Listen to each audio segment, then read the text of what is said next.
നമുക്കിന്ന് വൈറലായിട്ടുള്ള banana milk toast ഉണ്ടാക്കിയെടുത്താലോ?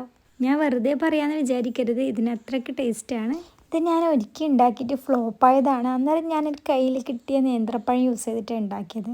പക്ഷേ ഇതങ്ങനെയല്ല, നിങ്ങൾ ഉണ്ടാക്കുന്നുണ്ടെങ്കിൽ റോബസ്റ്റ് പഴം യൂസ് ചെയ്തിട്ട് തന്നെ ഉണ്ടാക്കുക. റോബസ്റ്റ് പഴം നല്ലോണം മാഷ് ചെയ്തെടുത്തിട്ട് നമ്മൾ ബ്രെഡിൻ്റെ മുകളിൽ സ്പ്രെഡാക്കി കൊടുക്കുന്നുണ്ട്. അതിൻ്റെ മുകളിൽ ഒരു ബ്രെഡും കൂടി വെച്ച് കൊടുക്കുന്നുണ്ട്.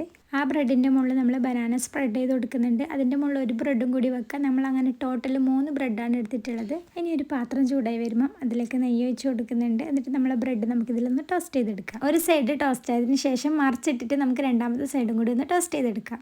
2 സൈഡും ടോസ്റ്റ് ആയതിന് ശേഷം അതിലേക്ക് പാലൊഴിച്ചിട്ട് ആ ബ്രെഡ് നന്നായിട്ടൊന്ന് കുതിർത്തി എടുക്കുന്നുണ്ട്. ഞാനിവിടെ തിളപ്പിച്ചിട്ട് ചൂടാറിയ പാലാണ് കേട്ടോ യൂസ് ചെയ്തത്. പാലൊക്കെ വെറ്റി ഒരു സൈഡ് റെഡി ആയാലും മറ്റേ സൈഡും അതുപോലെ തന്നെ നമുക്ക് കുക്ക് ചെയ്തെടുക്കാം. ഈ പാലൊക്കെ വെച്ചിട്ട് ബ്രെഡൊക്കെ ഇങ്ങനെ കുതിർന്ന് വരുമ്പോൾ ഈ ബ്രെഡ് ഭയങ്കര സോഫ്റ്റ് ആയിരിക്കും. നമ്മൾ പറയില്ലേ വായിലിട്ട് അലിഞ്ഞു പോവും, അതുപോലെ. പിന്നെ ഇതിലേക്ക് വേറെ പ്രത്യേകിച്ചിട്ട് മധുരമൊന്നും ചേർത്ത് കൊടുത്തിട്ടില്ല. അതുകൊണ്ട് മിൽക്ക് മെയ്ഡ് ഞാൻ അതിൻ്റെ മുകളിൽ സ്പ്രെഡ് ചെയ്ത് കൊടുക്കുന്നുണ്ട്.